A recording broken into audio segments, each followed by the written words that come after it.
¿Qué tal? ¿Qué tal? Muy buenas noches, queridos hermanos. Dios les bendiga.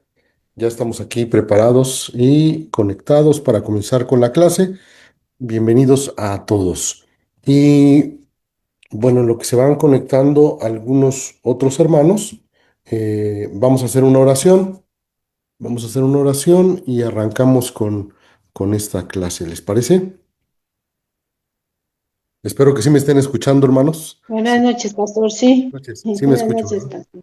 Sí, Gracias. pastor, buenas noches. Gracias, gracias, hermanas, gracias. Vamos a hacer una oración, déjenme orar y pedirle al Señor su bendición para que abra nuestro corazón y nuestro entendimiento a su palabra y podamos seguir avanzando en esta clase sobre la historia de la iglesia. Pues vamos a orar, déjenme hacer esta oración. Amado Dios, gracias Señor por el tiempo que nos regalas al poder estar conectados a esta hora. Sé que muchos de mis hermanos, después de las actividades diarias, del trabajo, de los quehaceres de la casa, Señor, de atender diferentes cosas, Señor, pues bueno, hacen un esfuerzo por conectarse, probablemente algunos regresando del trabajo, algunos todavía sin comer, tal vez, Señor, pero te ruego, Señor bendito, que abras nuestro corazón, que abras nuestro entendimiento a tu palabra, que podamos tomar de la clase, Señor, lo que tú quieres para nuestra vida, para nuestro corazón, para nuestro ministerio, con el único propósito, Señor, no de acumular conocimiento, Señor, no de solamente tener datos históricos y conocer un poco más sobre algunas cosas técnicas, Señor, sino que hables a nuestro corazón, Señor, con propósito, Señor, para poder entender, Señor, aquello, Señor, que tú plasmaste en tu palabra, Señor, para animar a nuestro corazón, Señor, donde tú harás prevalecer tu iglesia, Señor, hasta tu llegada, bendito Dios. Anima el corazón de cada uno de mis hermanos, Padre, y Señor, atiende si hay alguna condición preocupante en sus corazones, Señor, que podamos descansar en tu voluntad, bendito Dios. Te pido todo esto, Padre, y te lo rogamos, bendito Dios, en el nombre de Jesús, oramos. Amén. Amén. Muchas gracias, queridos hermanos. Pues vamos a comenzar. Déjenme compartir mi presentación.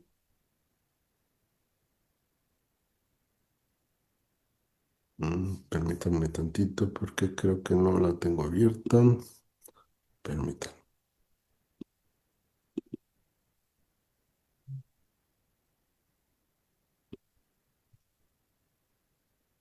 Aquí está. Ahora sí.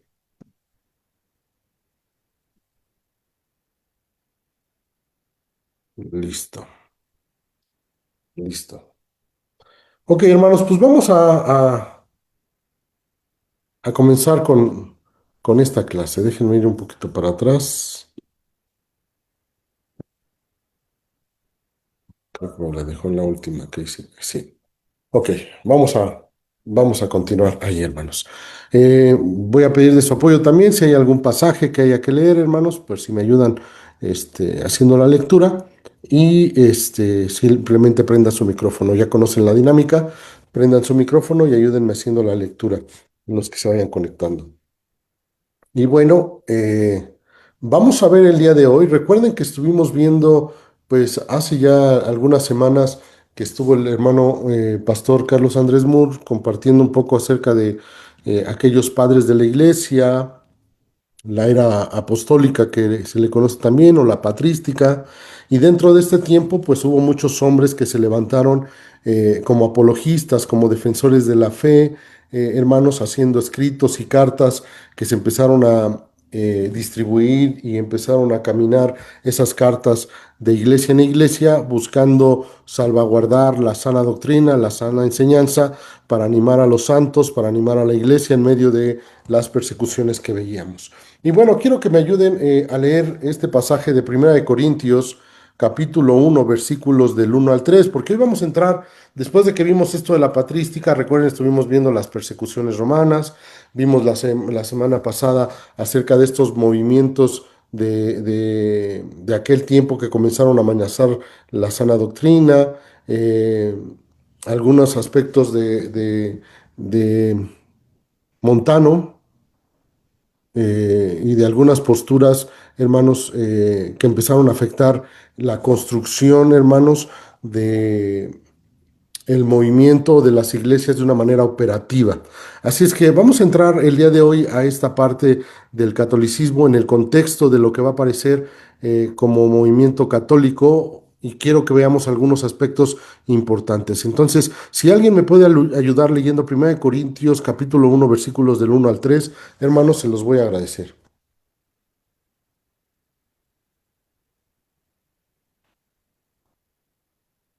Solamente prenda su micrófono, 1 Corintios capítulo 1 versículos del 1 al 3, y si me hace favor de darle lectura, adelante, hermanos. Amén, pastor. Adelante, hermana. Pablo, llamado por la voluntad de Dios a ser apóstol de Cristo Jesús, y nuestro hermano Sóstenes, a la iglesia de Dios que está en Corinto, a los que han sido santificados en Cristo Jesús y llamados a ser su santo pueblo, junto con todos los que en todas partes invocan el nombre de nuestro Señor Jesucristo, Señor de ellos y de nosotros. Que Dios nuestro Padre y el Señor Jesucristo les concedan gracia y paz. Amén. Amén. Muchas gracias, hermana. ¿Qué versión es la que tiene usted, hermana? Nueva versión internacional. Nueva versión internacional. Fíjense, en la versión 60, quiero que veamos en el versículo 2, dice, a la iglesia de Dios que está en Corintio, dice, a los santificados en Cristo Jesús, llamados a ser santos, con todos los que en cualquier lugar invocan el nombre de nuestro Señor Jesucristo. La versión NBI, hermana, ¿cómo dice? ¿Podría repetir nuevamente el versículo 2? A la iglesia de Dios que está en Corinto, a los que han sido santificados en Cristo Jesús y llamados a ser su santo pueblo, junto con todos los que en todas partes invocan el nombre del Señor, el nombre de nuestro Señor Jesucristo, Señor de ellos y de nosotros. Así es. Gracias, hermana. Gracias. Fíjense qué bueno que la hermana pudo leer esta versión, hermanos, porque hace una referencia a la palabra que el día de hoy vamos a estar estudiando, hermanos, o vamos a tratar de introducirnos un poco en esta palabra católico, católico.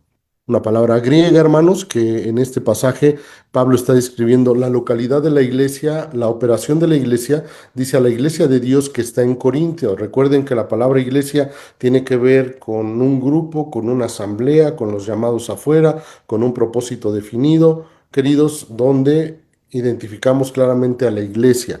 Pero también aquí menciona el apóstol Pablo en este versículo a los santificados en Cristo Jesús, llamados a ser santos, con todos los que en cualquier lugar invocan el nombre de nuestro Señor Jesucristo. La NBI menciona a todos los que están en todos los lugares, por todos lados, por todos lados.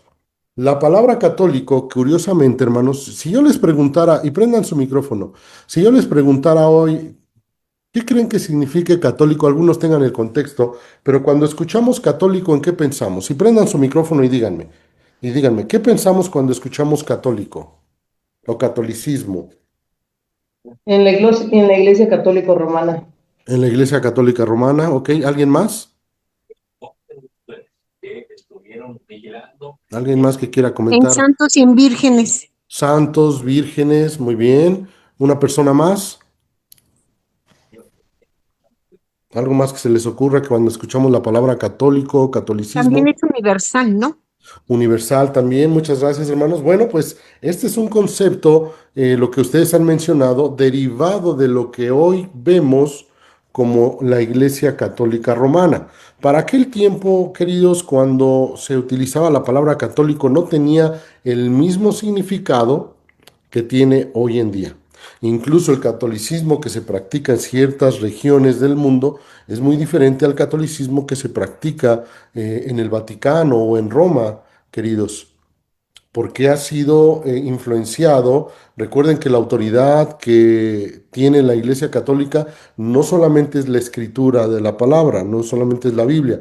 Ellos tienen al sumo sacerdote o al papa conocido, queridos, como la autoridad máxima de la Iglesia Católica o como el representante vicario de Cristo en la tierra, pero suman a esto sus acuerdos, y es parte de lo que vamos a estar estudiando en la próxima clase, algunos acuerdos o concilios que tuvo la Iglesia Católica desde sus inicios, donde fueron modificando algunos aspectos. Aparte de eso, de la autoridad papal, de la autoridad escritural, de la autoridad de sus acuerdos o concilios, pues también tienen el uso de las costumbres, el uso de las costumbres de tal grado que en nuestro país, aquí en nuestro querido México, muchos de los que dicen ser católicos romanos piensan que festividades el Día de Muertos, como el Día de Muertos, incluso es una festividad que creen que está en la Biblia, ¿no? Que es como una ordenanza en la Biblia, recordar a los muertos en ese sentido. Y bueno, han mimetizado, han buscado, ahora en la pandemia me hicieron llegar un pequeño flyer de la Iglesia Católica donde trataron de que cada elemento de la mesa de los muertos tuviera un contexto bíblico, ¿no? De tal manera que el copal era como el incienso que sube a la presencia del Señor y ese es el olor grato, y que el agua en la mesa es el agua viva, que es Jesucristo, que el pan que está en la mesa es el maná que descendió del cielo y es Jesús. Y tratan como de, este, de mimetizar, de simbolizar los elementos de algo pagano con las escrituras. Y bueno, esa es la autoridad de la Iglesia Católica, como bien mencionaron ahorita, santos, vírgenes, Iglesia Católica Romana, costumbres y varias cosas que podrían venir a nuestra mente con respecto al catolicismo. La realidad es que la palabra católico en aquel tiempo, en los primeros siglos, no tenía nada que ver con lo que hoy conocemos como la Iglesia Católica Romana. La primera vez que se utilizó el término católico, queridos hermanos, que bien lo dijo una hermana que es universal, fue en el año 107 después de Cristo por Ignacio de Antioquía en su carta a la iglesia de Esmirna. Y la frase decía, ahí donde está Cristo está la iglesia católica, la iglesia que está por todas partes, a los que se veían en todas partes. Fíjense que este es un punto, y quiero que pongamos atención en esto, porque hoy que se han levantado defensores de la fe católica, utilizan estos escritos de los padres apostólicos para decir, mira, aquí está la iglesia católica. La puedes encontrar en tus propios defensores de la fe, cómo reconocían que la iglesia que estableció Cristo es la iglesia católica. La realidad es que no tiene nada que ver el uso de la palabra católico en el año 107 con lo que hoy es la Iglesia Católica, llena de concilios, de acuerdos, de modificaciones, de costumbres, de jerarquías, de negocios. No tiene nada que ver con el término que utilizaba en este caso Ignacio de Antioquía para definir la Iglesia de Cristo que estaba llegando a todos lados, que se estaba generando por todos lados. Esa era la referencia a la palabra católico. La palabra católico, queridos, viene del término griego católicos, que es la palabra griega, que significa universal, general, que deriva de la combinación de dos palabras. La primera es kata, que significa relativo a o referente a, y la siguiente es holos, que significa todo, dando a entender que tiene que ver con lo que se relaciona a algo de manera general, lo relativo a este todo, lo relativo a este todo. Por eso católico tiene que ver con lo que está en todas partes, con lo que es visible por todos lados, con algo que es universal, que se está dando de manera generalizada. Y esa fue una palabra que se utilizó antes de la formación de lo que hoy conocemos como la Iglesia Católica. Por eso hay que tener cuidado, queridos, cuando algunos que queriendo humillarnos o queriendo señalarnos o tratando de resaltar su verdadera iglesia, porque hoy hay controversias de cuál es la verdadera iglesia, tengamos cuidado con esa pregunta que de repente tiene ahí como maña y que te preguntan, oye, ¿tu iglesia cómo se llama? Ah, pues bueno, mi iglesia es la Iglesia Bíblica Bautista Misionera en Cuautitlán. O la iglesia bautista misionera en Aragón, en Arenal, o la iglesia Getsemaní en Huehuetoca, o el nombre que... Ah, ¿y cuándo comenzó esa iglesia? Ah, pues la iglesia de aquí de Cuautitlán tiene 40 años existiendo. Ah, ahí está, ahí está. Ustedes tienen 40 años existiendo y nosotros somos la iglesia católica que estableció Jesucristo en el tiempo en que estuvo sobre la tierra. Y entonces empieza una manipulación de conceptos para tratar de afirmar que su iglesia, y utilizan incluso este caso de Ignacio de Antioquía para referir a que su iglesia católica desde este tiempo ya era la que el Señor Jesucristo había establecido. Por eso es importante tener estas referencias para poder defender lo que en un sentido Jesucristo estableció, hermanos, porque en todo este tiempo del ministerio de Jesús y el ministerio de los apóstoles, hermanos, no hubo una defensa, hermanos, no hubo una exaltación a un movimiento o al reconocimiento de un grupo. De un grupo. En este primer tiempo, hermanos, lo que se exaltaba era la verdad de Cristo, era el sacrificio de Cristo en la cruz, la resurrección de Jesucristo, las doctrinas de Jesucristo y que Él regresaría por los creyentes, hermanos. Eso era lo que exaltaba. Jesucristo es el único camino, la única verdad, la única vida y no hay otra manera de llegar al Padre si no es a través de Él, como lo dice Juan 14:6, queridos. Entonces, no había la exaltación a un grupo, a un movimiento, no había una sucesión apostólica, hermanos, en el sentido de que Jesús dejó a Pedro como el encargado y después Pedro dejó a fulano y Pedro fue el primer papa. No hay una consideración en ese sentido, hermanos. En el tiempo de la patrística hubo hombres, hermanos, hubo hombres de la defensa de la fe que comenzaron a vivir de una manera más celosamente la palabra de Dios, incluso algunos que cayeron en unas consideraciones más extremas, que se empezaron a aislar hacia ciertas regiones desérticas para tratar de apartarse del mundo y vivir un cristianismo más fiel, lo cual no es un principio bíblico porque incluso encontramos en las escrituras que el principio no es apartarnos del mundo, sino ser guardados del mal, que esa era la oración. No podemos extraernos, como algunos movimientos incluso lo hicieron, que lo veremos más adelante, extraernos del mundo, irnos a vivir a una comuna allá por el desierto o por las montañas para vivir de una manera más fiel el cristianismo. ¿Es un buen deseo vivir más fiel el cristianismo, las doctrinas de Jesucristo? Por supuesto que sí. Por supuesto que sí, pero no somos llamados a aislarnos, a ser apartados, a ser quitados de donde estamos. Estamos siendo llamados a ser luz donde estamos. Y aunque algunos hombres en este tiempo de la patrística se apartaron para vivir un cristianismo más fiel, no era el propósito, hermanos, para el cual el Señor nos había llamado. Y bueno, las iglesias cristianas cerca del año 300, queridos, ya se comenzaban a consolidar en su parte operativa con obispos, con ancianos, con pastores, con diáconos, porque tenían el contexto de lo que el apóstol Pablo estaba escribiendo y estaba enviando en sus cartas, incluso los mandatos hacia Timoteo, hacia Tito, de cuidar la sana doctrina, de corregir lo deficiente, de establecer ancianos, de no caer en pleitos de doctrina o que no tendrían fruto, hermanos, sino de cuidar y salvaguardar el testimonio, la sana doctrina. Y bueno, la iglesia ya estaba aparentemente organizada, hermanos, obviamente no como lo conocemos hoy, no había una liturgia como hoy lo tenemos en nuestras iglesias, que llegamos y hay escuela dominical y que el tiempo de alabanza y el tiempo de oración y ahora la prédica y esto, no había una liturgia como tal, ellos se reunían para compartir su fe, para orar por las situaciones que estaban viviendo. Y obviamente leían las cartas, leían las escrituras que tenían hasta ese tiempo. Recuerden lo que vimos de lo que fue la herencia de las sinagogas y que traspasó al primer movimiento de la iglesia primitiva, ¿no? Dice, y aunque no tenían un canon ya definido, hermanos, porque de inicio no arrancó la iglesia primitiva con un canon definido, tenían el Antiguo Testamento de los primeros judíos convertidos que tomaron la escritura y la empezaron a compartir y tenían claro que el Antiguo Testamento era la palabra de Dios, pero muchos de los primeros movimientos de las iglesias cristianas solamente aceptaban los evangelios, las cartas de Pablo y el Antiguo Testamento, hermanos, como palabra de Dios o como las escrituras sagradas. Algunos tenían problemas con aceptar Hebreos, Santiago, Apocalipsis, algunas cartas de Pedro. Entonces había cierta discrepancia hasta que posteriormente llega el canon y se va a establecer ya el Nuevo Testamento como tal.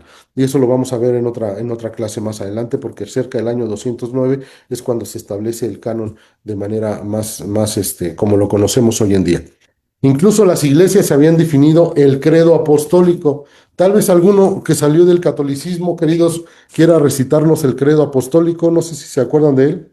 ¿Alguien se acuerda del credo apostólico que nos pueda decir de qué se acuerda, hermanos? No, no nos acordamos, pastor, gracias a Dios. Ah, gracias. Pues mire, déjeme decirle algo. El credo apostólico no nació con la Iglesia Católica. No nació con la Iglesia Católica, nació con los primeros hombres que fueron instruidos por los apóstoles, no por los apóstoles, porque ese es un error, hermanos. El credo no nació con los apóstoles de manera muy fiel trataron de transmitir las enseñanzas que recibieron de Jesucristo. Incluso Pablo habla de que lo que ahí en Corintios, lo que él ha recibido, lo que él fue enseñado, eso es lo que transmite, que Jesucristo vino, se hizo hombre, se entregó en una cruz, murió y resucitó y ascendió, y así como ascendió, regresará. Y era el comunicado que hacían los apóstoles. Sí, los primeros pastores, obispos, ancianos de los primeros siglos, hermanos, establecieron un credo apostólico, hermanos, que no era equivocado, no era erróneo. No era equivocado, erróneo. Creo en un solo Dios, creo en el Señor Jesucristo, creo en el Espíritu Santo, creo en la iglesia, creo que fue concebido de una virgen, tal, tal, tal. Todo ese credo, los historiadores mencionan, queridos hermanos, que muchos piensan que cuando un pagano se convertía al cristianismo, porque para un judío tal vez tenía más el contexto del Dios de los judíos, pero que un gentil, un pagano idólatra se convertía al cristianismo, después de ser instruido en la doctrina, antes de bautizarles, les pedían que mencionaran el credo, qué creían, cuál era la fe a la que habían llegado, cuál era la conclusión a la que habían llegado, y de esa manera nace el credo apostólico, que posteriormente lo va a adoptar el movimiento de Constantino, queridos hermanos, y van a hacer algunas adecuaciones, hermanos, y algunas extensiones, hermanos, en ese credo. Pero de inicio, hermanos, de inicio el credo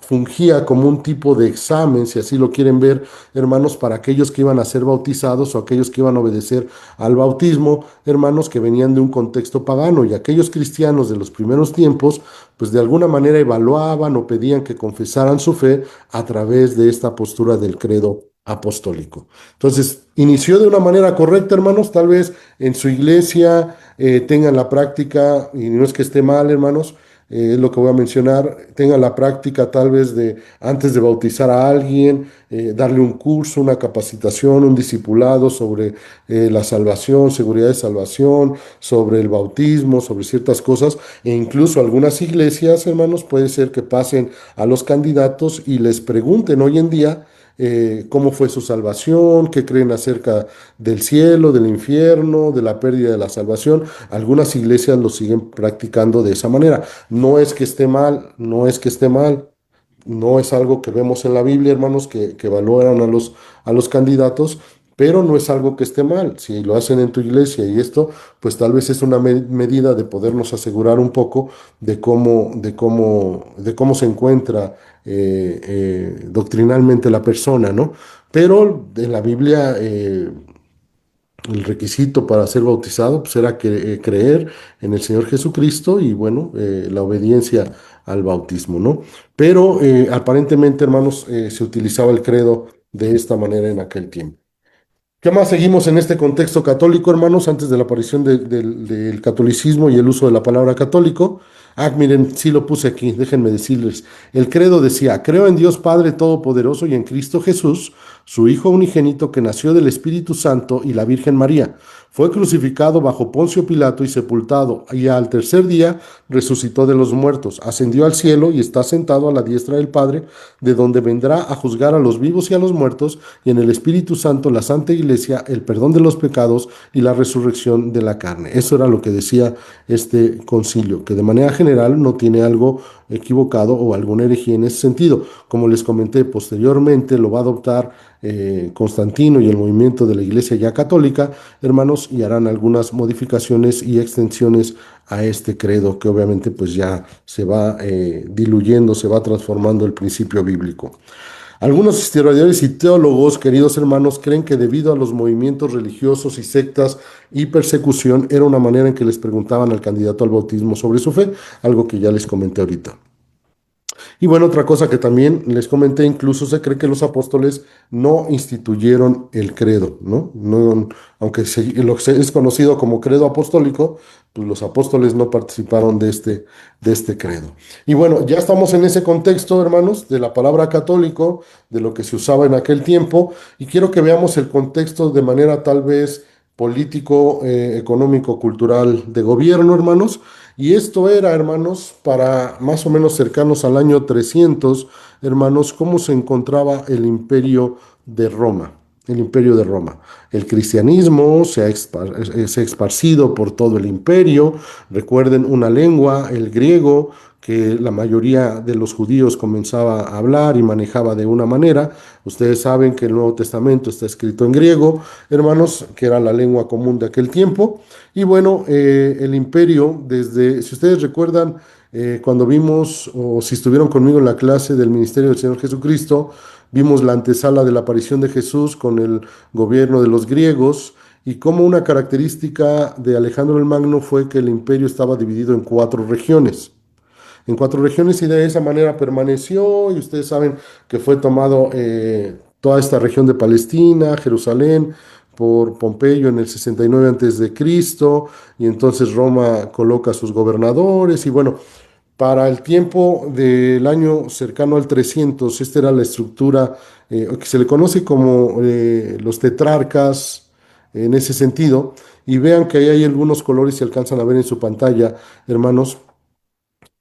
Sabemos que al final del siglo III se desató la última y más terrible persecución. Si ustedes recuerdan, esto lo vimos con Diocleciano, que les quitó sus posesiones, les quitaban las escrituras, les quemaban, les mataban. Entonces fue una persecución muy cruenta, cercanos al siglo III, y donde estaba Diocleciano gobernando, queridos hermanos. Y bueno, el imperio estaba organizado en cuatro áreas o en cuatro regiones, hermanos, pero era gobernada por dos llamados Augustos, los Augustos. Tal vez has escuchado de Augusto César, fulano, Augusto, tal, tal, tal. Pero eran dos personajes llamados Augustos, que eran como la autoridad máxima, y uno la región de Occidente y otro la región de Oriente.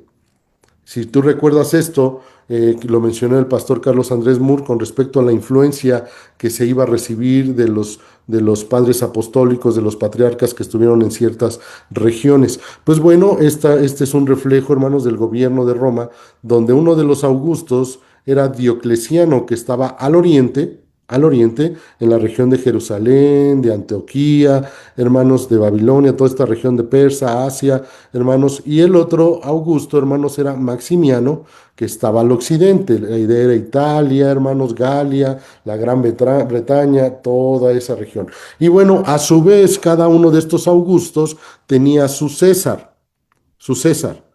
Bajo ellos había dos con el título de César, Galerio bajo el mando o el gobierno de Diocleciano y Constancio bajo el gobierno de Maximiano.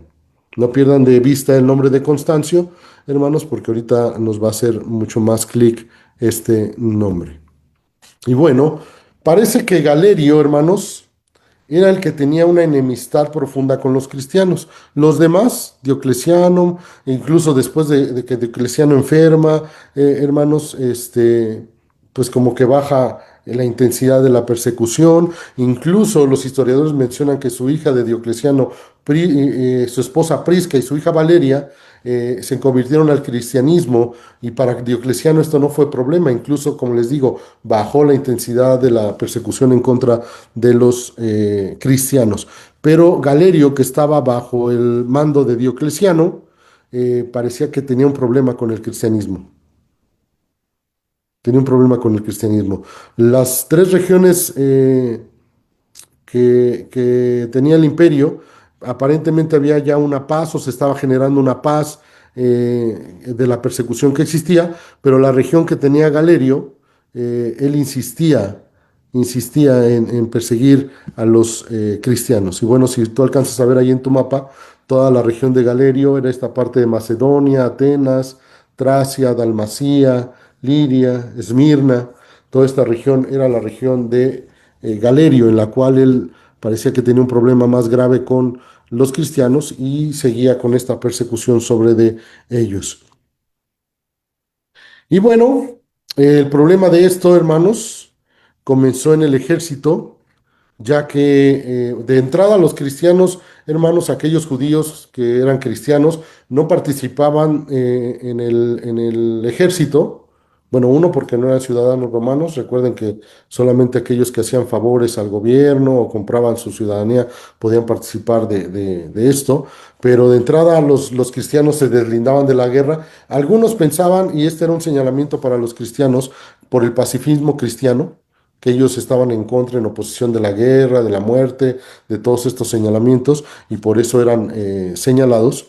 Pero el problema fue con los romanos que eran del ejército, hermanos, que se empiezan a convertir al cristianismo. Si tú recuerdas Hechos capítulo 10, hermanos, donde Pedro va a visitar a Cornelio, un hombre de la milicia, un hombre romano, hermanos, un hombre piadoso, un hombre que elevaba una oración al Dios de los judíos, pidiendo misericordia, pidiendo bendición, hermanos. Y bueno, dice la palabra que el Señor escucha las oraciones de este hombre, Cornelio, y envía a Pedro para que le sea presentado el Evangelio a Cornelio. Y bueno, ese fue el problema, porque los militares romanos que empiezan a convertirse al cristianismo, queridos, eh, déjame decirte algo, los soldados tenían ciertas prácticas de idolatría antes de salir a las batallas. Hay una película que a mí me gusta en lo personal mucho porque me gustan películas de ese estilo, pero probablemente la hayas visto. La película se llama El Gladiador. Y hay una escena donde este hombre, el gladiador Maximus, que se llama este hombre, está a punto de salir a la batalla en el circo romano, si no mal recuerdo, y entonces saca de una bolsita unas figuritas, como de una bolsita pequeña, así como de piel, la desamarra y saca unas figuritas y su amigo, uno de raza negra que está ahí con él encerrado, viene y le pregunta y le dice, ¿te estás encomendando a tus dioses? Pues bueno, esa era una práctica, queridos, que tenían los soldados romanos antes de salir a las batallas. Una práctica de idolatría de encomendarse a sus deidades. Y esto era obligatorio dentro de los círculos de los soldados. De tal manera que estos hombres convertidos al cristianismo, pues dejaban de hacer esas prácticas. Ya tenían a un solo Dios, el cual era su Salvador. No había otros dioses, no había idolatría. Y bueno, esto empezó a traer señalamientos y problemas entre el ejército.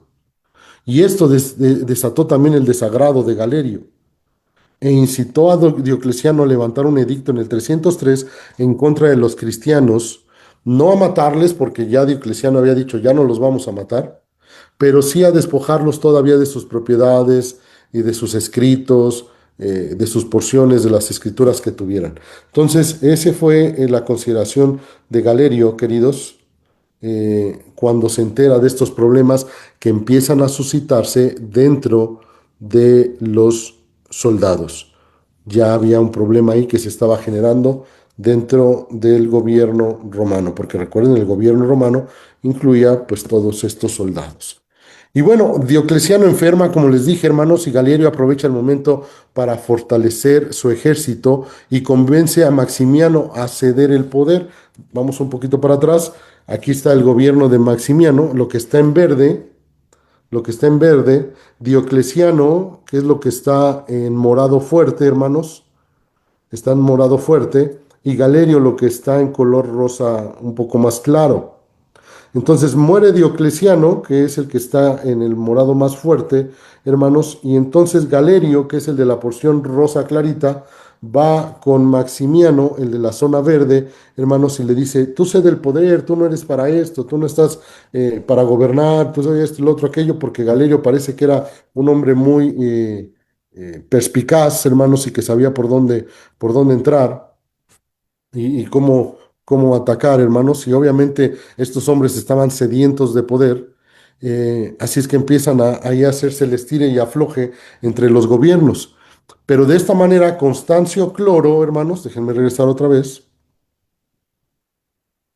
Constancio Cloro, que era el de la región color café, hermanos, tal vez café un poco más claro, hermanos, juntamente con Galerio, hermanos, toman ahora el nombramiento de Augustos.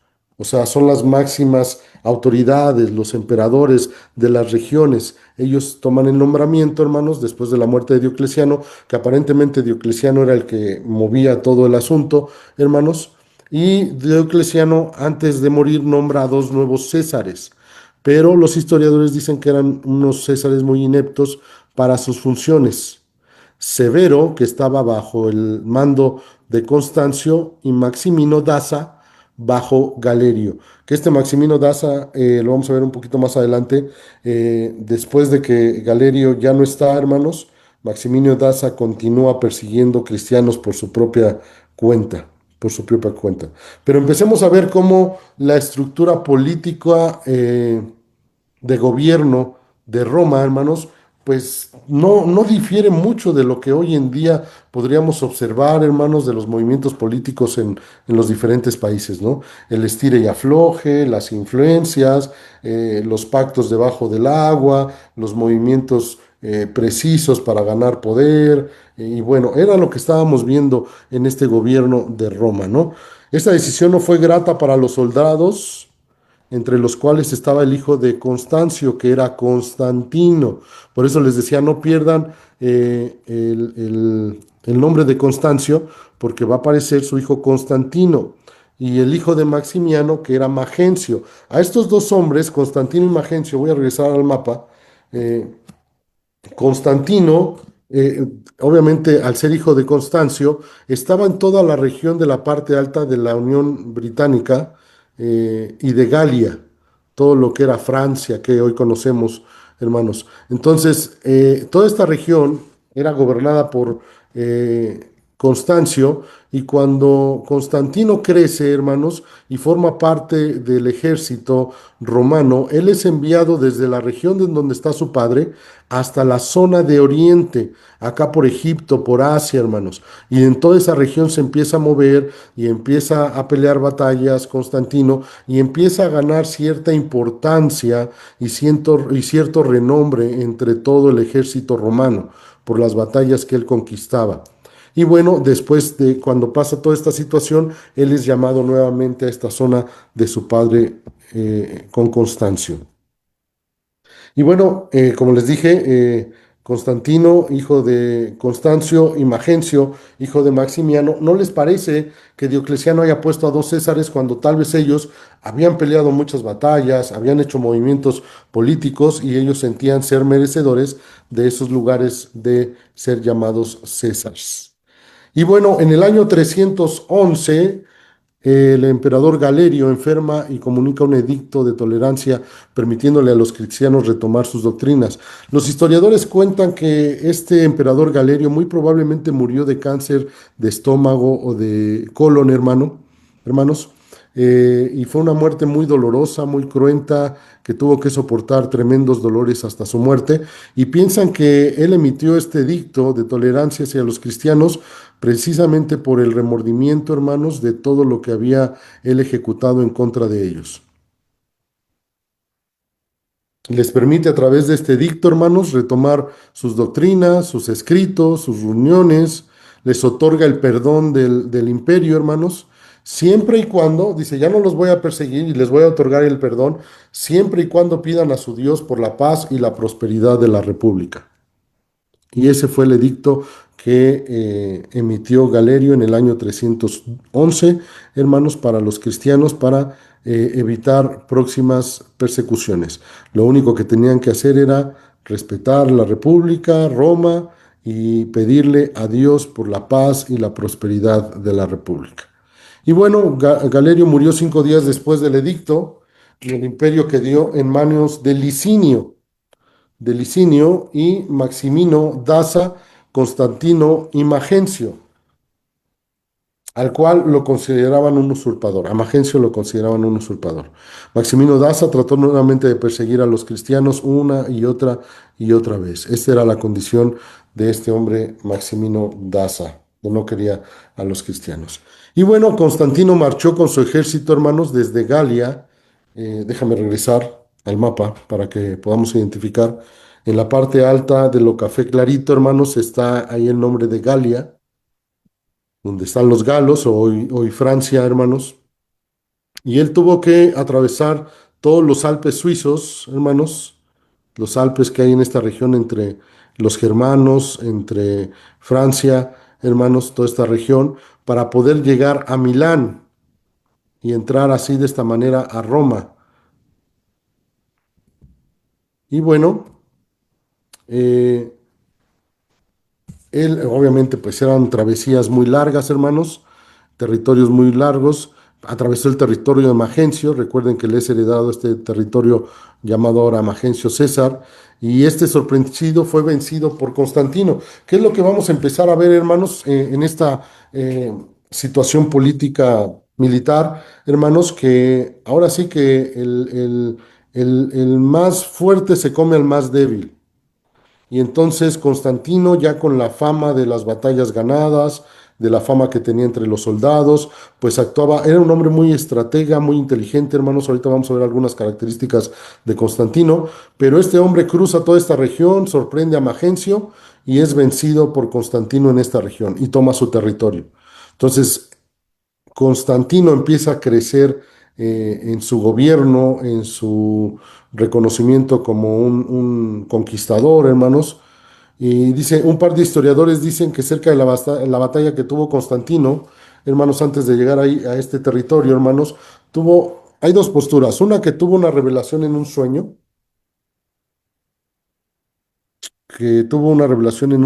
La orden en el sueño era pon un símbolo cristiano en el escudo de los soldados y vencerás. Porque el contexto, hermanos, es que, pues, sí, Constantino, hermanos, que había ya viajado por diversas regiones del imperio, hermanos, se había dado cuenta de la Iglesia Católica. ¿A qué nos referimos cuando digo Iglesia Católica? A los creyentes que estaban por todas partes, a los creyentes que estaban por todas partes, queridos hermanos. De tal manera que para Constantino era algo obvio que el cristianismo se había extendido por todas las regiones, hermanos. Y la palabra católico, que hace una referencia a todos los que están de manera generalizada por todos lados, bueno, pues Constantino tenía claro el concepto de los creyentes por todos los lugares. Y bueno, él recibe este sueño, como él lo menciona, y los historiadores lo comparten de esta manera, que toma un escudo de los cristianos, ponlo en los soldados y bueno, vas a vencer. Otros historiadores como Eusebio dicen que la visión se le reveló en las nubes, que él iba rumbo a la batalla y que en las nubes apareció una cruz y palabras escritas en el cielo que decía, vence en esto, vence en esto. Y bueno, Constantino lo que hizo fue colocar estas letras, cri y pi, hermanos, en el griego, que son las primeras letras del nombre de Cristo. Recuerden que Cristo en griego es Christos, y bueno, la letra X para nosotros y la letra P representan la C y la R en el griego.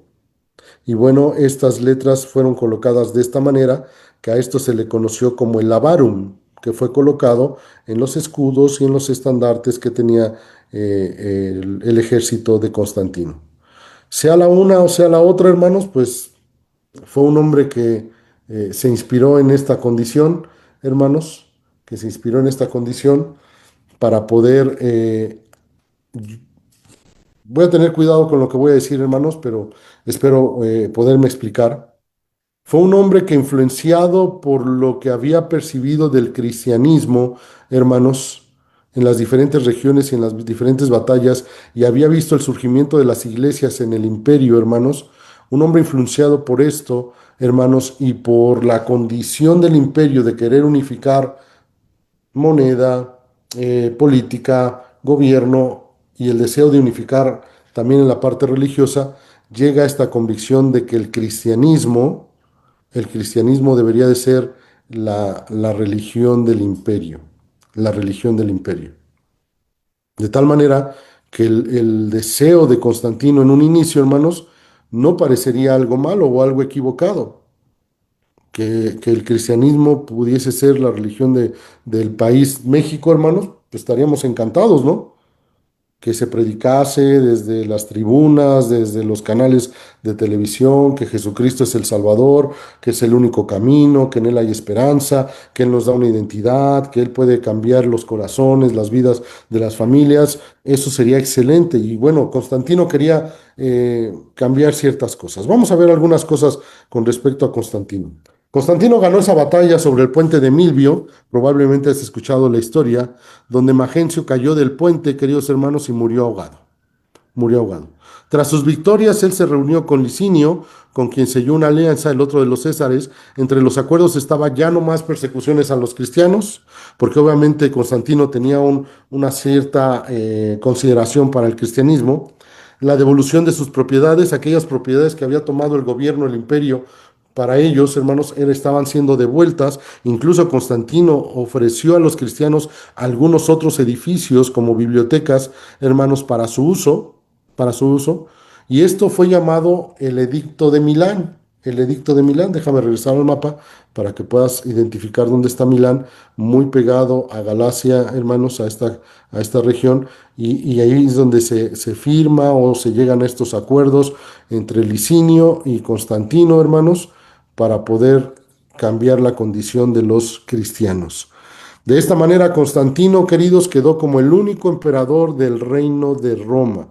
Aunque había otros césares por ahí, pues al final de cuentas, Constantino, que había vencido en esta región, hermanos, a Magencio, y ya Galerio había muerto, y Galerio había influenciado en Maximinio para que se diera el poder a Galerio, pues entonces Constantino había quedado como el emperador del reino de Roma. Para la iglesia de ese entonces pudo haber sido algo muy, muy confuso, hermanos, muy confuso. Es como para nosotros si hoy la iglesia católica romana que conocemos de repente dijera, vamos a quitar todas las imágenes de nuestras iglesias, ya no va a haber esta condición papal o de sacerdotes católicos, ya no va a haber estas costumbres que han influenciado y ahora nos vamos a manejar con la Biblia y vamos a hacer esto, tal, tal, tal. Para los creyentes de aquel tiempo, hermanos, entender que aquellos que los persiguieron, los mataron, los exhibieron, los encarcelaron, pues ahora estaban queriendo extenderles su bondad, regresándoles sus propiedades, sacándolos de la cárcel. Este Galerio, hermanos, en algunos escritos que alcancé a leer sobre de él, hermanos, Galerio y este Maximino Daza, hermanos, fueron hombres muy malvados con los cristianos. Incluso cuando los encontraban, algunos de ellos les sacaban los ojos, les picaban los ojos para que fuesen, quedados ciegos de un ojo y se vaciara su ojo. Algunos otros les cortaban una extremidad de sus pies para que quedaran lisiados, hermanos, y entonces buscaban, pues de una manera perversa, dejarlos mal. Y bueno, ahora esos hombres que los persiguieron, los mataron y les extendieron el mal, ahora querían extenderles la bondad. Aquellos que vivieron en lo oculto, si pudieron leer El mártir de las catacumbas, queridos, aquellos que vivieron en lo oculto, que estaban escondidos, aquellos que incluso habían negado su fe, que se les veía de una manera incorrecta por lo que habían hecho, pues ahora eran bien recibidos por el imperio. Y esto fue algo, hermanos, chocante, contrastante, hermanos, para la iglesia de ese momento. Muchos no aceptaron, hermanos, lo que de alguna manera veían venir en la figura de Constantino. Muchos no estuvieron de acuerdo, hermanos, en ceder espacio, hermanos, a lo que Constantino quería hacer. Pero vamos a ver algunas otras cosas, hermanos.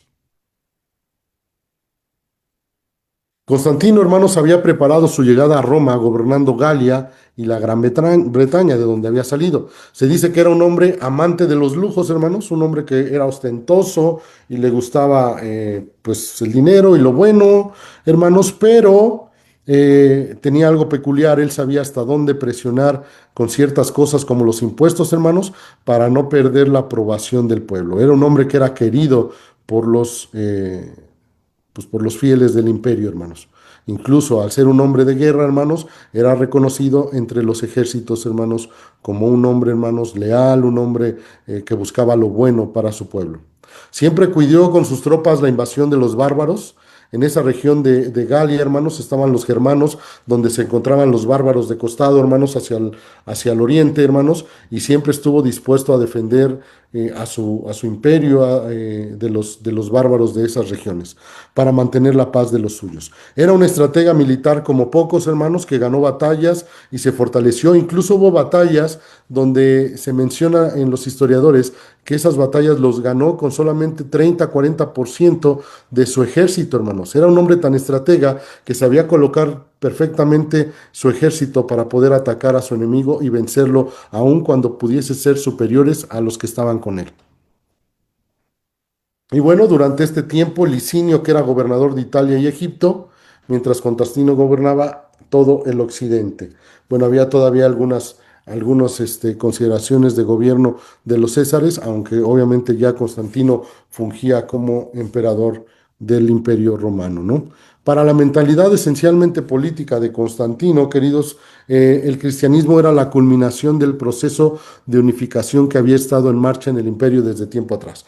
Obviamente Constantino, desde que comenzaron los emperadores, el sueño, hermanos, era una república, un imperio, una lengua, una moneda, una cultura, pero también querían una religión.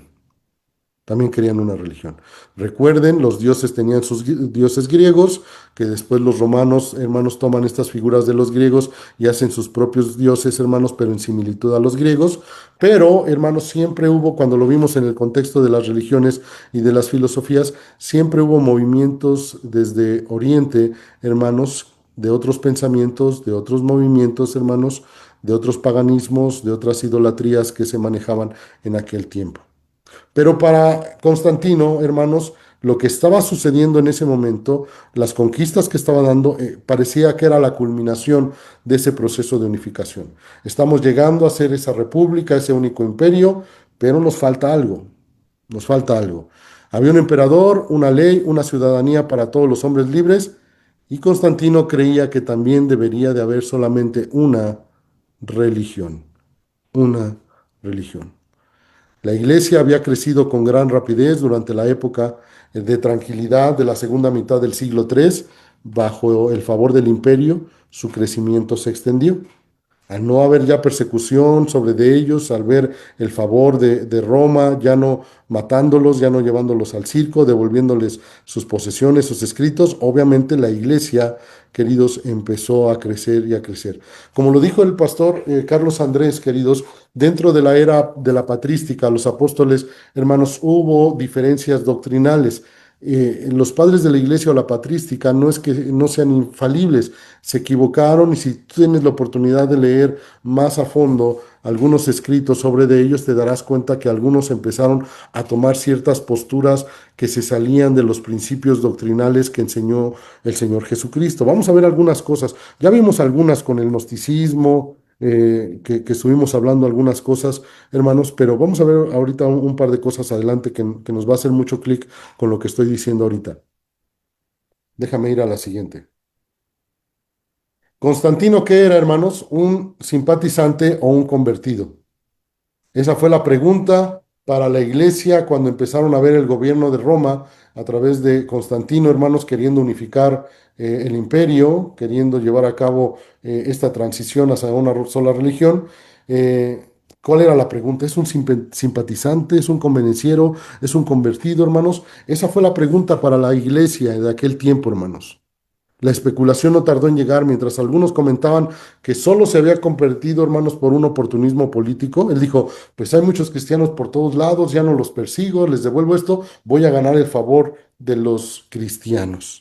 Van a pagar su impuesto, los voy a tener tranquilos, voy a traer la paz, porque él se consideraba el emisario de la paz, queridos, de la paz y la piedad para el imperio. Y bueno, algunos lo veían como el oportunista político, pero otros lo veían como un simpatizante del cristianismo. Probablemente algunos otros lo vieron como un cristiano, hermanos. Probablemente sí, no lo sabemos, pero probablemente estas eran las condiciones que se observaban sobre Constantino. Un oportunista político, un simpatizante, incluso algunos un creyente. Constantino, que aunque su deseo era unificar religiosamente al imperio, Él siempre, fíjense, curiosamente, se reservó el derecho de sus prácticas religiosas, pues él mismo, bajo el gobierno del imperio, hermanos, se consideraba el obispo de obispos. Recuerden que el Augusto César o el sumo César, hermanos, era considerado una divinidad. Ese era un problema que hubo en la iglesia primitiva con respecto a declarar que Jesucristo era el único Señor y Salvador, y por otro lado el César era el Señor y Salvador, el divino. Entonces, una parte, hermanos, pasó que Constantino se seguía identificando, hermanos, como el obispo de obispos, como el sumo sacerdote, como el representante de esta condición. Y bueno, aunque había comenzado a tomar prácticas del cristianismo, él seguía con ciertas prácticas de su paganismo. Por ejemplo, hermanos, una vez dicen los historiadores que él seguía practicando ciertas consideraciones de idolatría. Por ejemplo, un pagano convertido, hermano, se le exponía la palabra fiel para su comprensión y después de esto se le bautizaba. Curiosamente, Constantino, queridos, nunca estuvo en sujeción a una autoridad de un pastor, y eso es un peligro. Y eso es un peligro, hermanos, cuando estaba yo estudiando esto y vi esta consideración de Constantino, que un pagano, hermanos, obviamente dado a la idolatría, como lo mencioné hace rato antes de bautizarle, le hacían confesar el credo. Bueno, pues un pagano se le exponía a la palabra fiel, a la comprensión de la palabra, se le bautizaba y estaba bajo la autoridad de un pastor de una iglesia. Hermanos, curiosamente, Constantino nunca estuvo bajo una autoridad pastoral. Y esto, como les dije hace un momento, me hizo pensar hoy en día de muchos que dicen ser creyentes, hermanos, pero no tienen iglesia, no hay sujeción, no hay sometimiento al Señor ni a lo que el Señor estableció como la iglesia y como los ancianos o pastores, hermanos de las iglesias. Ellos dicen ser salvos y estar bien con Dios y tener una comunión con Dios, pero les preguntas a qué iglesia van y te dicen, pues no voy a ninguna iglesia. La iglesia está corrompida, la iglesia es corrupta, los hombres son corruptos, tal, tal, tal, tal, tal, y sacan un número de argumentos, probablemente porque en algún momento fueron lastimados por personas dentro de las iglesias. Y eso sucedió, sucede y sucederá por el tiempo que estemos aquí en la tierra, hermanos. Pero no es justificación, hermanos, para vivir como Constantino, sin una sujeción, sin un sometimiento a lo que el mismo Señor estableció para este tiempo, que es la iglesia. ¿Por qué? Porque incluso Constantino se bautizó hasta su lecho de muerte. Todo el tiempo que estuvo gobernando, nunca se bautizó, no fue obediente al mandato, nunca estuvo expuesto a las enseñanzas, al adoctrinamiento, y hasta el hecho de su muerte fue que él pide ser bautizado. Curioso, ¿no, hermanos? Curioso cómo hoy en día hay creyentes que viven un cristianismo fuera de la iglesia. Y entonces, hermanos, todo lo que el Señor enseñó en su ministerio, lo que el apóstol transmitió, hermanos, sí, tiene que ver con alcanzar al perdido, al que no le conoce, pero mucho del trabajo de purificación, hermanos, de carácter en nuestra vida se realiza cuando colaboramos en la iglesia, cuando nos asociamos para trabajar para el Señor. Ahí es puesto a prueba nuestro carácter, nuestro amor, nuestra paciencia, hermanos, nuestro dominio propio, hermanos, ahí somos probados en fe, hermanos, toda esta consideración cuando nos asociamos con la iglesia para trabajar. Para mí no existe un cristiano sin iglesia, ni una iglesia sin cristianos, ¿verdad? Puedo entender, hermanos, aquellos que salen a la obra misionera, hermanos, que van a un país donde está por ley la restricción del culto público, hermanos, podría entenderlo, que incluso, hermanos, países como China, que está prohibido para los chinos, porque para los extranjeros sí hay concesión de reunirse para practicar su fe, pero para los nacionales chinos está prohibido la profesión de cualquier religión que no sea la que ellos profesan, hermanos, pero incluso los chinos, hermanos, se reúnen clandestinamente para celebrar sus reuniones. Entonces, hermanos, me suena algo ilógico que un creyente hoy en día que vive aquí en la Ciudad de México o en una ciudad cosmopolita pueda decir, soy cristiano, pero no voy a la iglesia, no tengo iglesia. No, no me cuadra, es algo incoherente doctrinalmente. Y bueno, seguimos con el contexto, hermanos, de la aparición de Constantino. Lo que entendió Constantino es que Dios es sumamente poderoso y que recibiría su favor mientras favoreciera a sus creyentes. Algo como si fuese una lámpara mágica, hermanos, fue lo que entendió Constantino al percibir el cristianismo. Hermanos, dijo, bueno, si yo me convierto al cristianismo y Él es todopoderoso, como lo han confesado estos creyentes, y pues yo trato bien a los suyos y yo me convierto a ellos, pues entonces recibiré su favor de parte de Él. Y bueno, el favor que Él esperaba era que el imperio creciera, que las batallas fuesen ganadas, que no encontrara oposición. Hermanos, ese era el favor que buscaba Constantino. Constantino siguió practicando la idolatría al sol invicto, hermanos. Ahí tenemos una figura del sol invictus, hermanos, que era una deidad pagana, hermanos, así como lo hizo su padre, hermanos, que era un practicante de esta idolatría. Él consultaba también el oráculo de Apolo. Recuerden que cuando había decisiones complicadas en el imperio, estos césares iban y consultaban con los sacerdotes de Apolo, del templo de Apolo, y les confesaba o les decían la voluntad de su Dios. Aceptaba, como lo mencioné ya, el título de obispo de obispos, del único divino, hermanos, en el imperio. Y aún así, hermanos, curiosamente Constantino pensaba que no traicionaba al Dios de los cristianos. Viviendo de esta manera, hermanos, tan complicada, hermanos, él sentía que aún practicando estas cositas, hermanos, él no ofendía, no traicionaba al Dios de los cristianos, el cual, pues él había instituido, quería instituir, hermanos, como el único Dios verdadero, como la religión del imperio, hermanos. Y esto, como les quiero comentar, también me hizo pensar, hoy en día, no, muchos de los cristianos no es que pongan un altar en su casa con ídolos de barro, de yeso, de oro, de madera, hermanos, pero levantamos otros ídolos, hermanos, y pensamos que no estamos ofendiendo al único Dios verdadero en el cual hemos creído y depositado nuestra fe. Tengamos cuidado con esto, hermanos, porque aún en medio de esto estamos viendo ejemplos de un hombre que se levantó con un buen deseo, pero con malas prácticas, sin buscar la sana enseñanza, solamente con buenos deseos y bueno, los buenos deseos no sirven para poder llegar a la eternidad. Y bueno, no levantemos ídolos en nuestro hogar, hermanos, porque al final de cuentas estamos traicionando al Dios que dio a su Hijo por nosotros y tengamos esto en cuenta. Y bueno, poco a poco Constantino comenzó a colocar en los puestos de gobierno de las provincias a cristianos para favorecerlos, hermanos, en en este deseo de querer unir, hermanos, el gobierno del Estado con la religión, hermanos, pues la mentalidad de Constantino era el Dios de los cristianos, yo los favorezco, Dios me bendice. Entonces, ¿qué hacía? Los voy a poner en lugares prominentes en el gobierno y entonces al yo ponerlos, Dios me va a bendecir, Dios me va a prosperar, el Dios de los cristianos me va a ayudar. Entonces, esa era la consideración del pensamiento de Constantino para este punto, hermanos. En el 313, queridos, envió una cita a África, un comunicado a África, diciendo que los cristianos debían conducirse a causas divinas y que cuando lo hacían había un beneficio para el pueblo.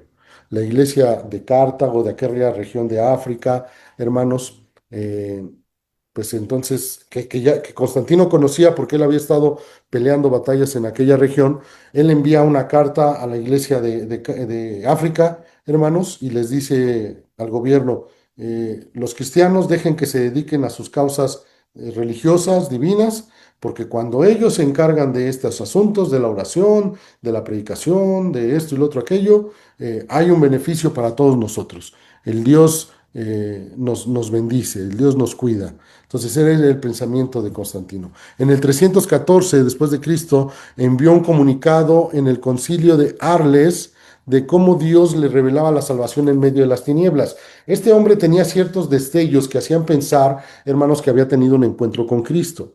En este comunicado de Arles, hermanos, Constantino hace una descripción de cómo la humanidad ha caminado en tinieblas durante mucho tiempo y que ha venido a la luz por medio de la salvación en Cristo Jesús. Obviamente conocía ciertos principios doctrinales de la cristiandad y esto lo manda en este comunicado al concilio de Arles. Constantino en el 319, hermanos, eximió a los cristianos de las obligaciones públicas. Les dijo, ¿saben qué? Ustedes cristianos no están obligados a esto. No tienen que tributar de esta manera. Ustedes no, porque no son ciudadanos romanos, porque esto, por el otro, les vamos a dar permiso, les vamos a dar chance. En el 321, hermanos, se le concedió a la iglesia el poder de recibir legados, dándole una personalidad jurídica. Quiere decir esto, hermanos, que ya la iglesia, hermanos, podía recibir títulos de propiedad, hermanos, de terrenos, de bibliotecas, de edificios que eran propiedad de la iglesia de los cristianos, de la iglesia de Corintio, de la iglesia de Galacia, de la iglesia de Cartago, de la iglesia de Esmirna, de las diferentes iglesias en el imperio. Constantino en el 321 les dio personalidad jurídica para poder recibir, hermanos, sus títulos de propiedad. Recuerden, hermanos, que la ley, hermanos, que se conoce en el mundo fue establecida por los romanos, hermanos. Estos principios jurídicos fueron establecidos por Roma, hermanos, y de ahí deriva el derecho romano, hermanos, en la cual se basan muchos estudiosos o muchas facultades lo consideran dentro de sus adoctrinamientos básicos, ¿no? El derecho romano. Y bueno, esto fue lo que hizo Constantino en el 321. Ese mismo año se prohibió el trabajo en el día domingo.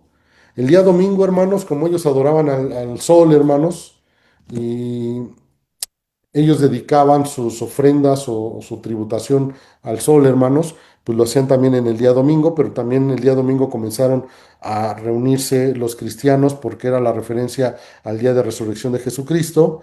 Y bueno, ese mismo año Constantino prohibió, hermanos, el trabajo en el día domingo, que bueno, hasta el día de hoy repercutió en este calendario con el que nos manejamos, que normalmente la gente descansa en su mayoría, hermanos, el día domingo, ¿no?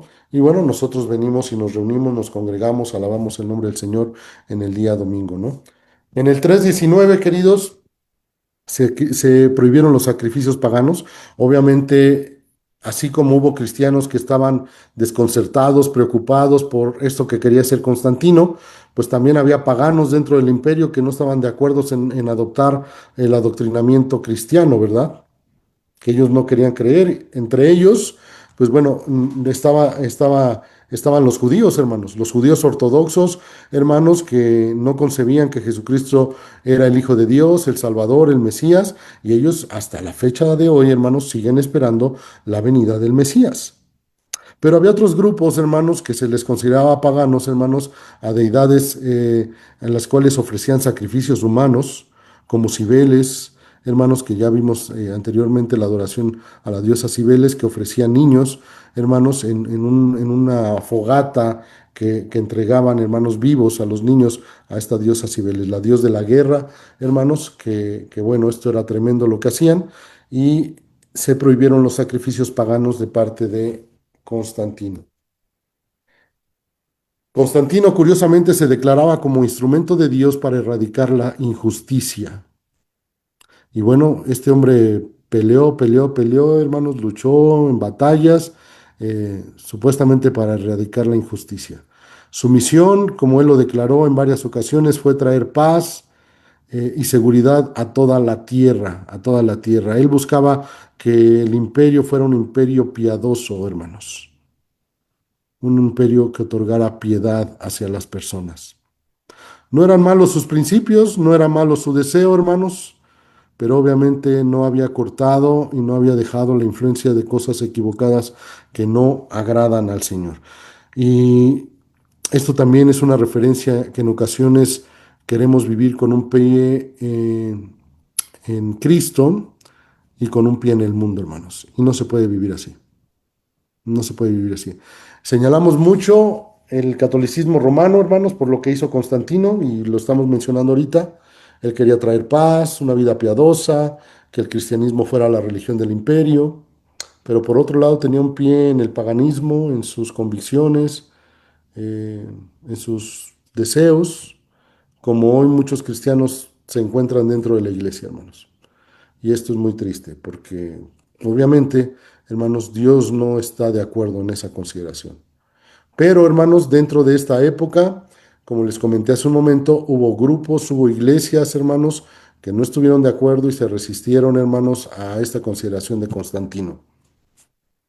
Y Constantino, hermanos, halló esa unidad, hermanos, seriamente amenazada, hermanos, porque obviamente él quería unificar el imperio en todos los aspectos, pero al empezar a declarar esta unión por todo el imperio, hermanos, eh, las diferentes iglesias, como les dije, algunos estaban de acuerdo, algunos no estaban de acuerdo en la propuesta de Constantino. Él quería unificar y que hubiese paz por todos lados. Él buscaba la paz para todos en aquel tiempo. El detalle, queridos, es que en Cartago, en el norte de África, hermanos, donde Diocleciano había gobernado y había perseguido a los cristianos a un inicio de una manera muy, muy tremenda, hermanos, se había generado una división complicada, una división, hermanos, que obviamente no agradó a Constantino, porque su plan era paz, unidad, hermanos, para todos. En aquella región en el norte de África, en la iglesia, hermanos, había un nuevo obispo de Cartago llamado Ceciliano, que había sido ordenado, hermanos, aproximadamente en el año 311, hermanos, de manos de uno que estaba en pecado mortal. Y bueno, esto llegó a oídos de Constantino, de que algunos estaban en desacuerdo en haber ordenado a este hombre Ceciliano, hermanos, por parte de un hombre que estaba en pecado mortal. Déjame ir a este asunto.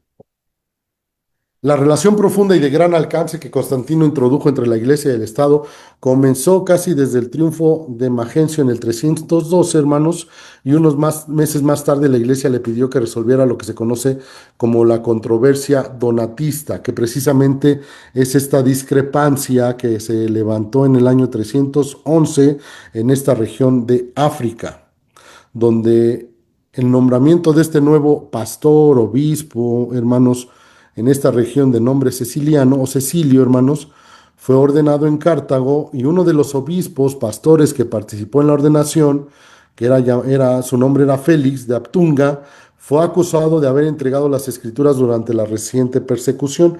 ¿Qué quiere decir esto, hermanos? Diocleciano persigue a los cristianos, recuerden, los está buscando para matarlos, les quita las propiedades, les quita las escrituras, las quema. Y bueno, este hombre Félix aparentemente, hermanos, se es sorprendido con escrituras sagradas, hermanos, porciones de la Biblia o cartas o los evangelios, no mencionan los historiadores qué era lo que tenía este hombre Félix, hermanos, este pastor, obispo, hermanos Félix, y es sorprendido y bueno.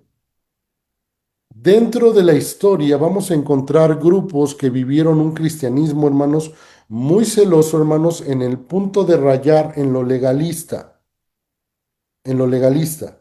No vivir una fe con celo, hermanos, sino vivir una fe que cae en lo legalista. De tal manera, y, no, quiero tener cuidado con lo que estoy diciendo, hermanos, porque no estoy diciendo que estuvo bien lo que hizo Félix, porque Félix está siendo amenazado, hermanos, tal vez de muerte si no entrega las escrituras. Y este hombre, entonces, para salvar su vida, entrega las escrituras, hermanos, probablemente, hermanos, haya sido el contexto así, hermanos, y entonces él para salvaguardar su condición, hermanos, entrega las escrituras, y los demás cristianos de esta región saben del caso, hermanos, y entonces lo marginan, lo señalan al grado de casi, casi expulsarlo, hermanos, y entonces cuando ordenan a este hombre Ceciliano, hermanos, viene Félix como un personaje de esta iglesia, que probablemente era un pastor o un obispo,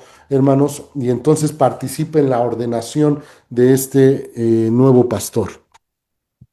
Lo cual entonces el señalamiento es, esa ordenación no es válida porque participó un hombre que está en pecado de muerte, porque él estuvo dispuesto a entregar las escrituras en lugar de morir tal vez. O no sé lo que querían hacerle, hermanos, pero él estuvo dispuesto a entregar las escrituras por no padecer alguna consideración. Y ese fue el problema. Y esto empezó a causar división entre la iglesia. Aquellos que no veían el problema, pues decían, pues yo no le veo problema en que pues haya sucedido esta consideración de Félix. Ahora, no tenemos el contexto, hermanos, para poder tratar el asunto.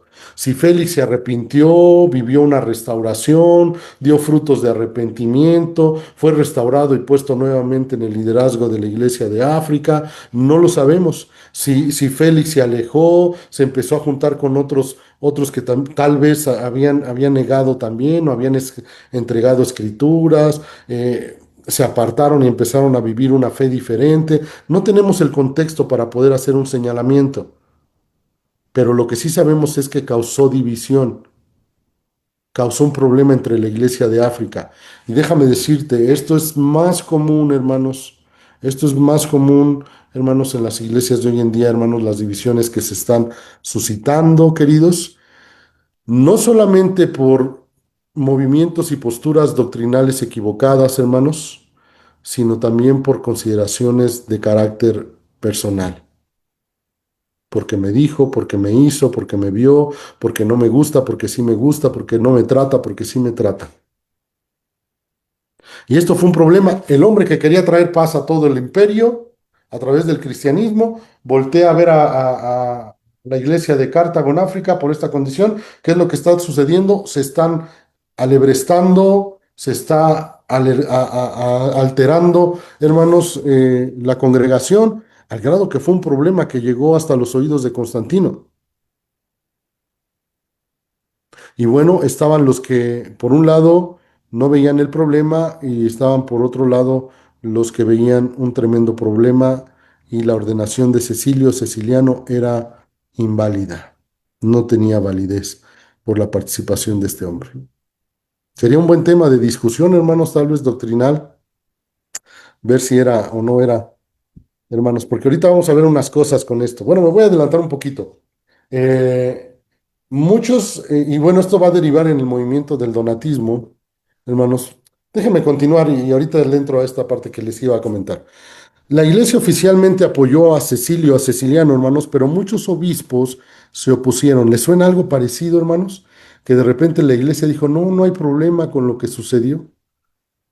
Hermanos, hay muchas iglesias, hermanos. Hoy estaba viendo una entrevista a un doctor, hermanos, un teólogo que estaba compartiendo su nuevo libro que se llama Ética Pastoral o Ética Doctrinal. No me acuerdo si era Ética Pastoral o Ética Doctrinal, hermanos, pero se me hizo curioso por qué en la iglesia no se enseña la ética pastoral, por qué en el seminario no tenemos materias que tengan que ver con una ética pastoral, hermanos, porque hemos sido testigos tal vez en tu iglesia, en tu compañerismo, o has escuchado de alguna iglesia o de fulanito, de sutanito, que de repente no hay buenas prácticas en este sentido y lo que hace la iglesia es, pues aquí se hace lo que digan todos, aunque la Biblia diga que es otra cosa, aquí todos dijimos que no pasa nada y este pastor se queda o este pastor se va o el hermanito que cometió esto no pasa nada y entonces lo sacamos por la puerta de atrás, ciérrale, nadie se enteró, nadie vio, todos tranquilos, todos callados y no pasa nada. La iglesia oficial de África dijo, para nosotros no hay problema, aunque muchos pastores se opusieron, el resultado fue división en la iglesia de África del Norte. Los que se oponían a Cecilio o a Ceciliano eligieron su propio obispo de nombre Mariorino, Mariori, también le mencionan algunos escritos. Y cada fracción, hermanos, fíjense qué curioso, cada fracción excomulgó a la otra y ambas apelaron a Constantino en el año 313 para que resolviera la disputa. O sea, se divide, unos se quedan con la aprobación de Cecilio como pastor, obispo, juntamente con Félix. Los que no están de acuerdo hacen la división, hermanos, y entonces nombran a su propio obispo, de nombre Mariorino o Mariori, hermanos, y entonces uno al otro se excomulga. Ustedes son los falsos, ustedes no son la verdad, quedan expulsados del compañerismo, de la congregación, de la asociación, de lo que ustedes quieran, los excomulgaron, ¿no? Y bueno, ambas fracciones, hermanos, lo que hacen es apelar al César, ¿no? A Constantino, para que resolviera la disputa. A ver, ¿quiénes son los verdaderos cristianos de esta región? ¿Te suena algo parecido hoy en día? ¿Quién es la verdadera iglesia de Cristo? Estos reformados o estos calvinistas, estos pentecostales, estos bautistas, estos católicos, estos metodistas, estos, no sé, de tantas denominaciones y nombres, hermanos. ¿Quién es la iglesia? Ah, nosotros somos la verdadera iglesia y entonces, ¡pum!, todos los demás están excomulgados y son unos herejes. Tengamos cuidado con emitir juicio sobre otros grupos religiosos, hermanos. Tengamos cuidado, tengamos cuidado. El hecho de que tengan algunas diferencias doctrinales en ciertas cosas, hermanos, no les quita la salvación, hermanos. Habrá grupos, hermanos, que de manera radical haya problemas de doctrinas básicas como la salvación, como la fe, como el pecado, como el arrepentimiento, como la seguridad de salvación, que partan, hermanos, el mensaje de Cristo. Obviamente no podemos considerarles hermanos en la fe, creyentes, salvos, hermanos, porque no están viviendo el Evangelio, no están viviendo la verdad, no han conocido el Evangelio de Cristo, hermanos, pero tengamos cuidado con emitir juicio y decir, esa es la iglesia falsa, ellos no son hermanos, ellos no son esto, ellos no son aquellos, hermanos, tengamos mucho cuidado. Yo he conocido pastores, hermanos, que tristemente, hermanos, conocen a hermanos de otras denominaciones y de repente, pues el señor Carlos o el señor Juan o el señor, oye, pero pues dice que es creyente, que ha creído, a mí no me consta y su movimiento, no sé qué, no sé qué, no sé cuánto y no. Lo mismo podrían pensar de nosotros, hermanos. Lo mismo podrían pensar de nosotros, porque cada quien tiene su propia verdad. Entonces, seamos cuidadosos, hermanos. La verdad es la Escritura. La verdad es Jesucristo. Y buscamos vivir de acuerdo a sus enseñanzas, a su palabra. Pero evitemos esta consideración de juzgar a las personas y a los movimientos, hermanos. Levantémonos con la verdad, hermanos. Cuando surge el error, por supuesto que sí. Por supuesto que sí, pero tengamos cuidado, hermanos, de repente de emitir ciertos juicios o hacer separación de personas. El concilio declaró que Félix era inocente de las acusaciones que se le hacían y convalidó la elección de Cecilio. El problema perdón, hermanos. El problema se complicó por el hecho de que Constantino había dado apoyo financiero a la iglesia de Cartago. Le soltó dinero. Aquí es donde vamos a empezar a ver uno de los mayores problemas para las iglesias cristianas de aquel tiempo.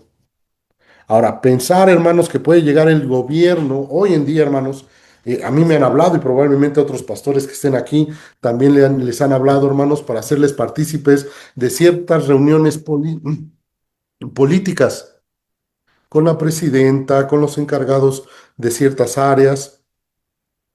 Y buscando hacer un vínculo, incluso cuando hemos tenido eventos, de repente me han dicho, oye, si viene el regidor, y si viene el síndico, y si viene el de fulano, y si viene el presidente, y si viene la presidenta, y nada más abanderar el programa, tomar la foto y esto, y yo he tenido que decir que no me presto a ese tipo de situaciones, que mejor no me dé nada o no me presten el auditorio o esto, el otro, aquello, por el compromiso que se puede generar, hermanos, por el compromiso político que ellos pueden generar a través de esto, a través de esto. Indudablemente, hermanos, como ciudadanos de un país, de una región, votamos, tenemos ciertas participaciones y esto, pero tenemos que buscar, hermanos, que no haya un vínculo entre la iglesia y el gobierno, hermanos, que pueda de repente comprometernos a rendir cierto favor.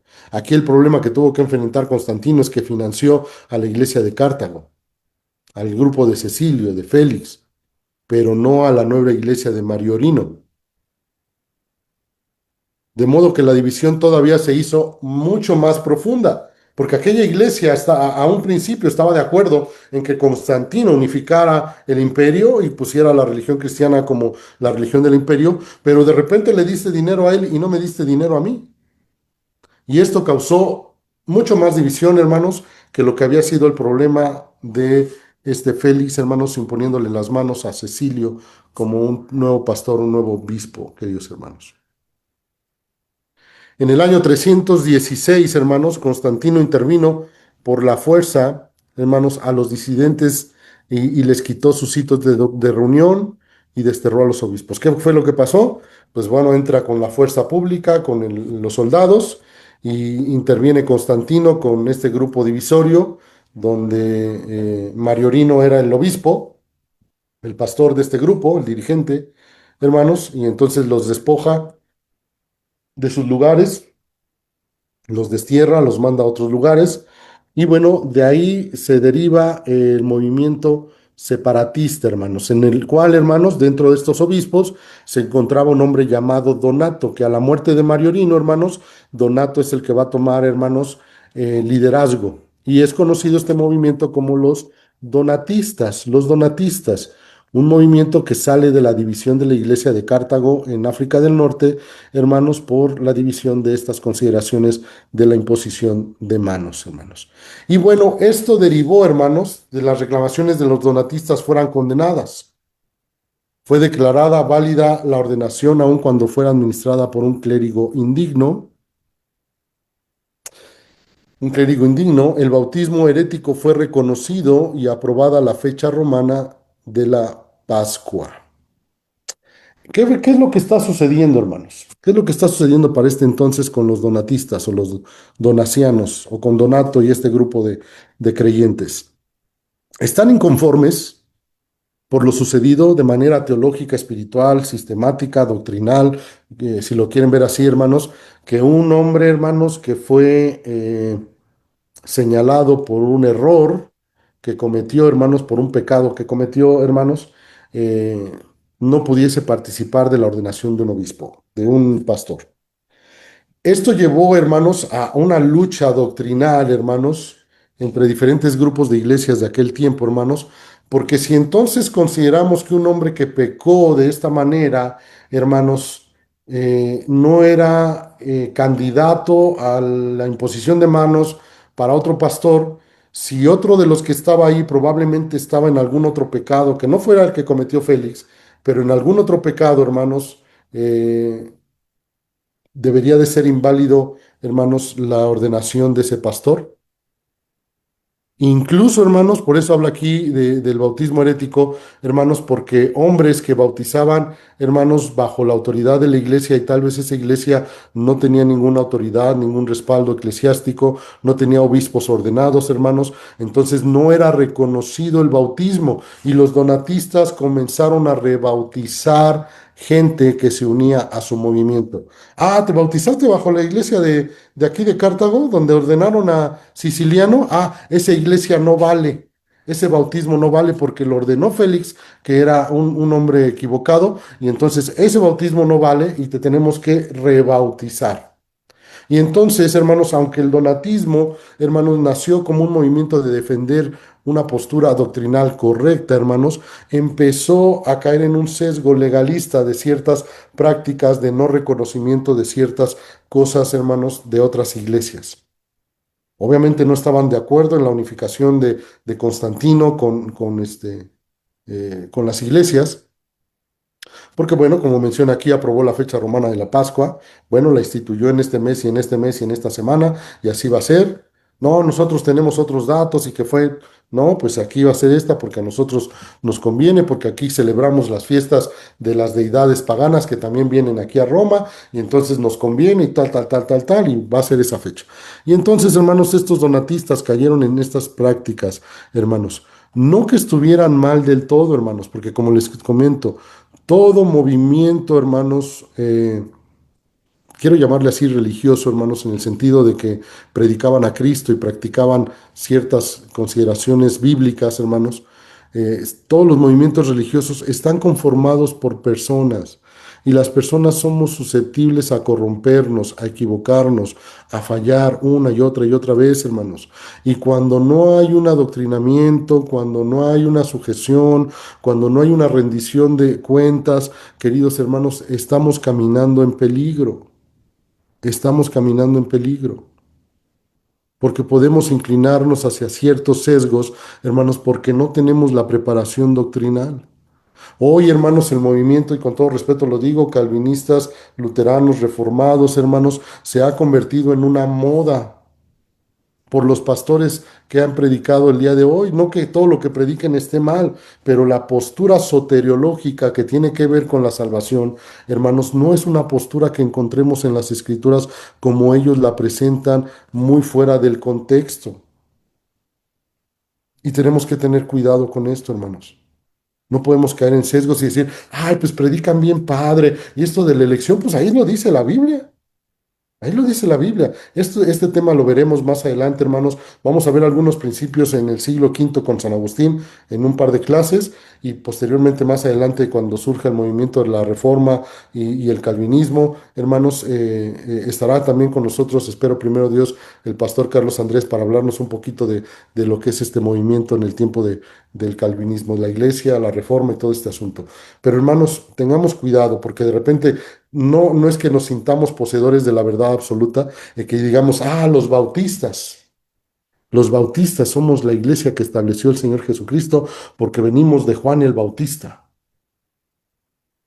Bueno, el movimiento bautista, hermanos, nació aproximadamente en el año 1609, pero para mí lo que me queda claro es que en la historia, desde que Jesucristo comentó este pasaje en Mateo 16, hermanos 18, donde habla que le habla a Pedro y le dice, tú eres Pedro y sobre esta roca edificaré mi iglesia y las puertas del Hades no prevalecerán en contra de ella, bajo el principio que había declarado Pedro, que Jesucristo era el Hijo de Dios, que Él era el fundamento, que Él era el Mesías, que Él era el Salvador. Hermanos, bajo ese fundamento sería establecida la iglesia de Cristo, la iglesia de Cristo, y Él haría prevalecer, hermanos, desde su ministerio hasta la venida del Señor Jesucristo, hasta que el Señor se pose en las alturas y venga por los creyentes y seamos arrebatados todos los creyentes, hermanos, en Cristo Jesús, hermanos, Él hará prevalecer su iglesia, a pesar de los hombres, a pesar de las sectas, a pesar de las posturas, a pesar de cada consideración.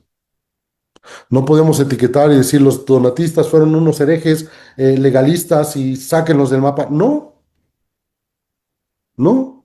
Hubo cosas muy buenas, vivieron igualmente celosamente muchas cosas, pero a mi consideración creo que empezaron a caer en un sesgo legalista, hermanos, de que bueno, pues si ese era su punto de partida, pues ninguno de los obispos o pastores podían imponer las manos, porque indudablemente son hombres pecadores como tú y como yo, que si lo vemos de esa manera estamos desaprobados para cualquier trabajo.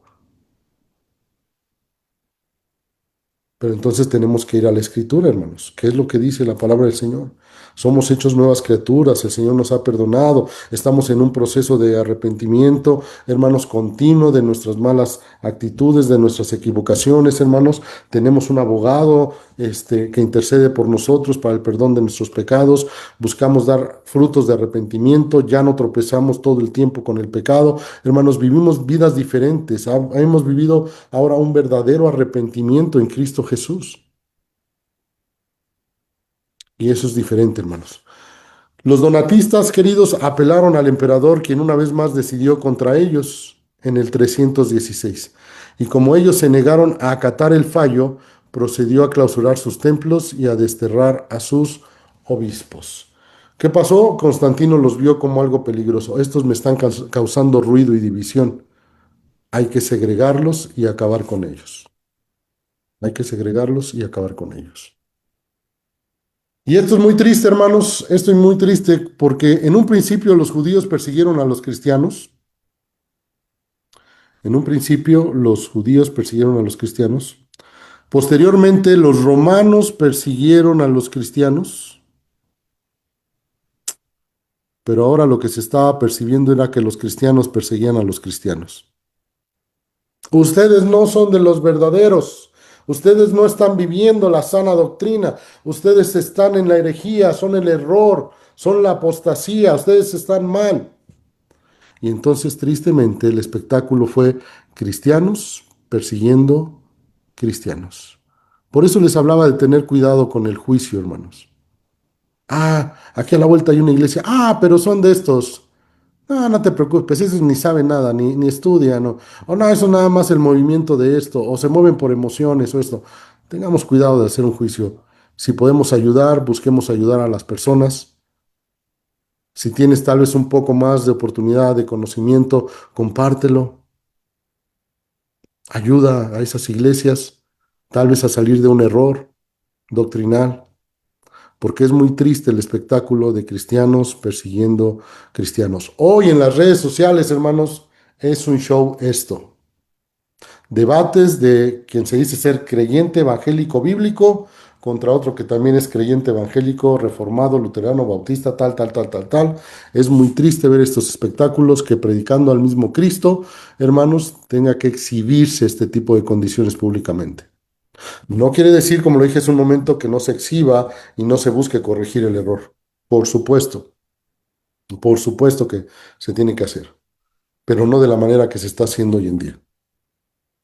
Hoy hay una presunción de aquellos en el conocimiento. Nosotros somos los que hemos estudiado y tenemos a Calvino y tenemos a San Agustín y tenemos esto como si esto diese un estatus de conocimiento, de filosofía, de preeminencia sobre los demás. No, no es lo que veo en Jesucristo. No es lo que veo en la iglesia primitiva. Amando la palabra, amando a su Señor, declaraciones hermosas a punto de morir, estando en el circo, a Él sea la gloria, solamente a su nombre, estamos aquí para glorificarle, al que dio su vida, al que le entregó y derramó su sangre por nuestra salvación, a Él sea la gloria, y muertos en ese momento.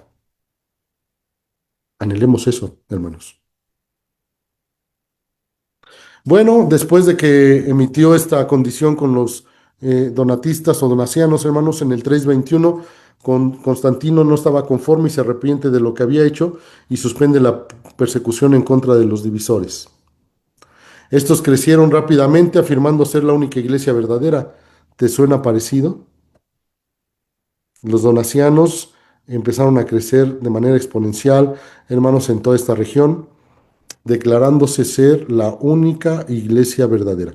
Obviamente, hermanos, Roma estaba unificando las iglesias, pero me queda claro que fuera del movimiento donaciano, hermanos, hubo otras iglesias, otros varones, otros hombres que buscaron de manera celosa vivir las enseñanzas de Jesucristo, vivir la vida de la iglesia como lo habían recibido de parte de los apóstoles, de los padres de la iglesia, de hombres fieles que predicaron el Evangelio de Jesucristo.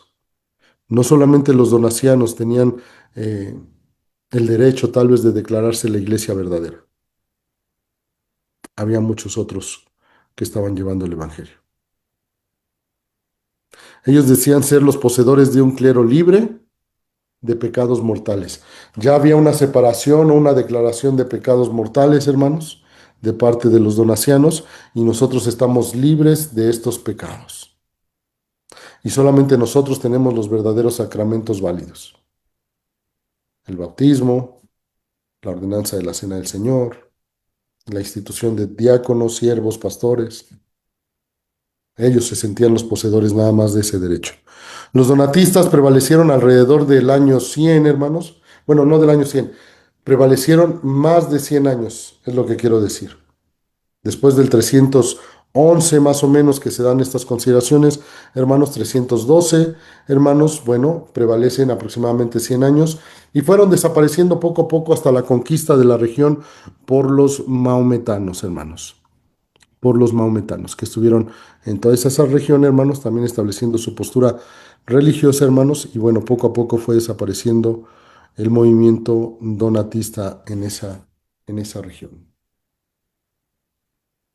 Déjame dejar de compartir.